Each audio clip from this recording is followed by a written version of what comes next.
자, 이 공물의 그 법률적 특색을 보시면은 원칙적으로 행정재산은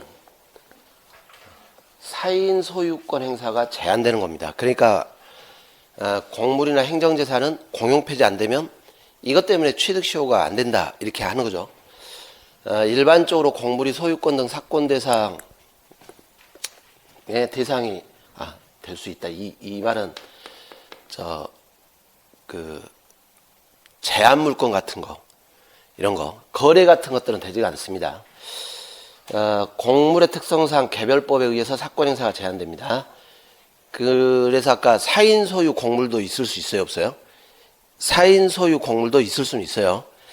거래라든가 사건 행사가 법에 따라 제한되는 것이고, 불융통성, 여기를 잘 봐주세요. 공물의 사적 거래 제한해서 전적으로 금지 또는 일부가 제한됩니다. 이게 불융통성. 그런데 이게 되려면은 법의 근거는 있어야 돼요, 없어야 돼요? 있어야죠, 당연히. 법률의 근거. 그리고 두 번째 줄에 줄을 쳐놓으세요. 행정재산은 처분을 하지 못하기 때문에 용도 폐지를 해야 일반 재산으로 전환한 다음에 처분해 줘야 됩니다. 그리고 이 용도 폐지 단순히 사용하지 않는다. 이걸로는 안 된다 그랬죠. 의사표명이 있어야 돼요. 의사표명. 그리고 이 국유재산법 11조를 보시면은 이게 이제 법에 규정을 두는 겁니다. 국유재산에는 사건 설정을 하지 못한다. 다만 이제 일반 재산에 대해서는 그러하지 아니하다. 알아두시고. 공물에 대해서 강제집행, 원칙적으로 강제집행 대상이 되지가 않습니다. 민사집행법에 의한 강제집행 대상, 사건 설정이 안 되기 때문에. 그리고 공물의 취득시효 제한인데 우리 국유재산법에서 이거는 이제 우리 앞에서 많이 봤었죠. 공용 폐지되지 않으면 취득시효를 할 수 없고, 다만 일반 재산은 취득시효 할 수 있고, 이게 다 지금 이쪽은 앞에 총론 쪽하고 다 연결해서 될 거예요. 그쪽하고 관련해서 출제됩니다. 그리고 이 공물 성립, 이게 굉장히 중요해요. 성립과 이 소멸. 여러분들이 공물이 공공용물, 일반 시민들한테 제공되는 물건이라 했죠. 자연공물이 있고 인공공물이 있습니다. 그런데 우리 그 도로 같은 경우에는 어떻게 쓰냐면은 이런 게 이제 인공공물 아닙니까? 도로. 완성을 해서 도로로서 완성이 돼야죠. 그리고 개통식, 지금부터 사용하시오 이렇게 제공을 해줘야 돼요. 이거를 공용개시다 이렇게 하는 겁니다. 그래야 도로가 공물이 돼요. 이 부분도 여러분들이 어디서 보시냐면은 아직 완성 전이다. 용조물 하자 책임, 국가나 자치단체가 책임지지 않는다. 이렇게 한다 그랬죠? 기억나시죠? 공용개시가 안 됐다. 그러니까 인위적으로 제공을 해줘야 되는데 자연스럽게 통행하다 보니까 도로화가 됐다? 그러면 공물이 안 돼요. 그죠? 그런데 여러분들 자연공물, 예를 들어 하천, 굳이 완성해서 공용개시 의미가 없죠. 이미 자연적으로 하천인데, 그죠? 뭐 이런 겁니다. 그래서 이 자연공물 같은 경우에는 당연히 공물로서 성질을 가지는 것이다 보니까 이게 필요 없어요. 성립의 행정주체 특별 의사표시, 즉 공용개시 같은 게 필요가 없습니다. 자연공물. 그런데 인공공물은 이게 있어야 돼요. 의사적 요건으로 공용개시. 여기 차이점. 이해가시죠? 하천하고 도로로 이해를 하시면 돼요. 하천, 도로. 물론 이제 뭐 인공하천 같은 경우에는 필요하겠지만 자연하천 이런 경우입니다. 자, 공용물. 뭐였습니까? 공용물. 행정기관들이 직접 사용. 그래서 일반 공중 사용에 제공되는 게 아닙니다. 행정주체가 직접 사용하기 때문에 행정주체가 사실상 사용할 수 있는 형태를 갖추면 공물이 되는 거고, 여기도 따로 공용개시, 제공 같은 게 필요가 없어요. 이해되시죠? 이게 결국 요 공공용물 중에 인공공물이죠. 인공공물. 그 다음에 보존곡물 뭐였습니까? 앞으로 보존할 것. 예상되는 거죠 지금. 공공용물이나 공용물로 예상되는 거. 예, 이럴 때는 공용 지정을 해줘야 됩니다. 잘 봐두시고 자연곡물하고 공용물을 잘 기억을 하시기 바랍니다. 의 가지고 풀어가시면 돼요. 공용물은 직접 사용하면 되기 때문에 따로 이런 거 필요 없다 이렇게. 그리고 이 공공용물의 소멸인데 이제 여기를 외우실 때 일단 공공용물 공물 됐죠? 그러면 이게 공물성을 상실하려면 공용 폐지를 해야 됩니다. 공용 폐지. 근데 이게 문제예요. 아까 우리 자연곡물은 굳이 공용 개시가 필요 있었습니까? 없었습니까? 자연곡물은 필요가 없었죠? 공물성이 상실될 때는 자연곡물도 공용 폐지를 해라. 이게 우리 판례 입장입니다. 판례를 외우세요. 판례. 그러니까 학설은 자연곡물, 공용 개시 필요 없듯이 공물성이 상실되면 그럼 되는 거 아니냐 이렇게 보는데 우리 판례가 공용 폐지가 있어야 한다 이렇게 합니다. 대표적으로 이 판례 나올 텐데 갯벌 자연곡물입니다. 갯벌 공용 개시 필요 없어요. 그런데 어떻게 하다 보니까 전부 이 모래사장화 돼버렸어요. 갯벌로서의 기능을 상실했다. 그러면은 이제 우리 학설 같으면 야 더 이상 갯벌이 아닌데 무슨 곡물이냐 이렇게 하는데 이제 우리 판례가 설령 두 번째 줄 사실상 갯벌로서의 성질을 상실했다 하더라도 용도 폐지, 공용 폐지 하지 않는 이상 일반 재산 되지 않는다 이렇게 보고 있습니다. 그러니까 갯벌로서의 기능이 상실했다 하더라도 거래의 대상이 될 수가 없어요. 그죠? 자, 인공곡물은 당연히 공용 폐지를 해야 되겠죠. 그리고 형체적 요소가 멸실했다 해도 공용 폐지가 있어야 됩니다. 그러면 결국 어떻게 되냐면 자연곡물이 됐건 인공곡물이 됐건 소멸하려면 공용 폐지는 해야 돼요. 공용 폐지. 자, 공용물은 이 학설은 그렇습니다. 학설은 행정기관이 더 이상 사용 안 하면 되는 거 아니냐. 근데 여기도 우리 판례 뭐라 하냐면 공용 폐지해야 된다. 이렇게요. 그러면 결국 답이 뭐냐면 이제 판례로 문제를 푸셔야 됩니다. 판례는 일단 곡물이 됐다면 공용 폐지하지 않는 이상은 곡물성이 상실되지 않아요. 그러니까 몇십 년을 곡물로 사용하지 않더라도 공용 폐지 안 돼버리면 취득시효를 할 수가 없어요. 이해되시죠? 공용 폐지하지 않으면 사인이 취득시효를 하지를 못합니다. 자, 요걸 잘 기억을 하시기 바랍니다. 판례는 소멸에는 반드시 뭐 자연곡물이 됐건 공용물이 됐건 인공곡물이 됐건 다 공용 폐지가 있어야 된다. 요걸 기억을 꼭 해놓으셔야 됩니다. 자, 곡물을 사용할 때 어렵게 생각하지 마시고 일반적으로 사용하는 경우도 있고 도로처럼 그냥 우리가 도로 일반적으로 사용하잖아요. 그죠? 일반 사용. 그런데 그 인접한 주민들은 사용권이 조금 더 높아요. 일반인하고 다르죠. 그죠? 가끔 뭐 할 수 있습니까? 인도에다가 물건을 조금 적재할 수도 있고 가끔 주차를 좀 할 수도 있고 그죠? 좀 더 일반인보다는 인접주민들은 일반 사용권이 높습니다. 그런데 이걸 이제 표현할 때 고양된 일반 사용이라고 하는데 그렇더라도 이게 특허를 받은 건 아니에요. 네, 행정재산 사용수익 허가는 아닙니다. 자, 공용물 일반 사용 이것도 허용될 수도 있습니다. 다만 여기는 이제 행정기관들이 직접 사용하다 보니까 거기에 방해되지 않는 범위 내에서 사용할 수 있어요. 이런 구조입니다. 예를 들어 시청 주차장 가끔 주차할 수 있습니까? 없습니까? 가능하죠. 갈 때마다 만차 이렇게 표시되어 있어가지고 열받아서 그렇지 그렇지 않습니까? 좀 주차 좀 하려면 다 만차돼 있다고 했었고 하니까. 자, 이게 이제 일반 사용이고 아니면 허가받아서 사용할 수도 있고 특허 사용이 있습니다. 근데 여기서 이제 주의할 게 하나 있습니다. 앞에 배운 거를 활용하셔야 돼요.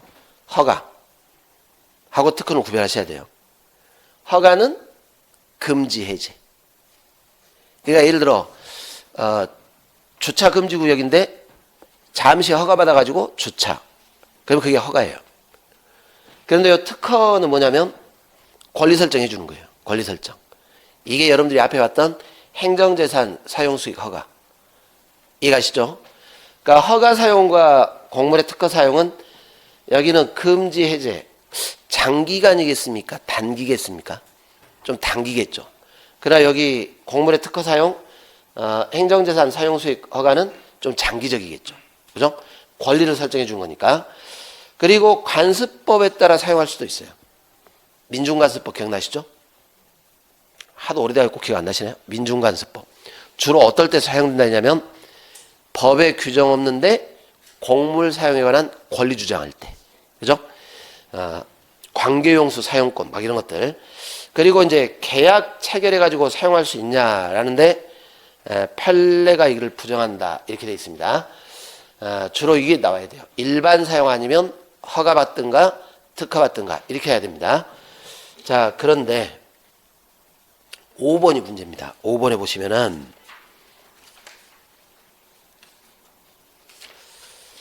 행정재산의 목적의 사용이 있습니다. 목적의 사용. 예를 들어서 그 예를 보시면 관공서 건물인데 다른 목적으로 쓰고 있죠. 일부를 매점 허가 받아가지고 운영을 하는 거예요. 이해가시죠? 이런 걸 행정재산의 목적의 사용 허가 이렇게 해요.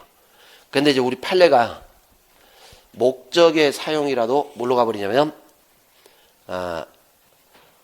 행정재산 사용수익 허가하고 동일하게 봐요. 목적이라도. 그러니까 이런 경우는 매점으로 허가받아가지고 운영을 하지만 행정재산 사용수익 허가하고 동일하게 보니까 허가입니까? 특허가 돼버립니까? 예, 특허가 돼버려요. 이해되시죠? 요것도 기억나시죠? 이 국립의료원 부설주차장 위탁관리 용역 계약. 그 계약으로 받습니까? 특허로 받습니까? 특허. 기억나세요? 네, 그렇게 나옵니다. 여기서. 그러니까 목적이라고 해서 이거를 다른 걸로 보면 안 되고 특허로 봐야 됩니다. 그런데 예를 들어서 요 형식이 어떻게 나냐면은 매점 임대차 계약 이렇게 나왔다 해보세요.